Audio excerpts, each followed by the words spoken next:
পঞ্চমীর সকালে চলে গেলাম মাতৃ দর্শনে জয়রামবাটি মায়ের বাড়ি।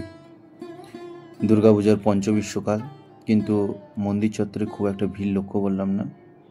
মাতৃগর্ভের দৃশ্য আমি আপনাদের দেখাচ্ছি, দেখুন। নাট মন্দিরে কিছু ভক্তের সমাবেশ ঘটেছে, কিন্তু সেটা সংখ্যায় খুবই কম। অত্যন্ত নিরিবিলি পরিবেশ এবং শান্ত প্রকৃতির একটা পরিবেশ কিন্তু বিরাজ করছে সবসময় এখানে। মায়ের সেই মূর্তি, যে মাকে দর্শনের জন্য বিশ্বের বিভিন্ন প্রান্ত থেকে মানুষ ছুটে আসেন। ভিড় আপনারা বুঝতেই পারছেন, খুব একটা কিন্তু ছিল না আজ সকালে।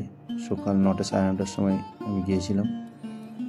দেখুন, চারিদিকে কিন্তু ভক্ত সমাগম অনেক কম। সাধারণত আমাদের এখানে পূজাটা সপ্তমী থেকে ভিড়টা বাড়তে থাকে। প্যান্ডেলের কাজ কিন্তু এখনও চলছে, এখনও সেইভাবে ডেকোরেটিংটা শেষ হয়নি। মহারাজরা অত্যন্ত ব্যস্ততার সঙ্গে কিন্তু সেই কাজটা করছে, আমি দেখলাম।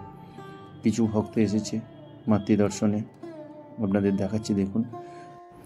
আপনারা সকলেই আসুন মায়ের বাড়ির দুর্গাপুজো দেখার জন্য। আপনাদের সকলকেই আমি বিশেষভাবে অনুরোধ করছি, সকলেই ভালো থাকুন, সুস্থ থাকুন।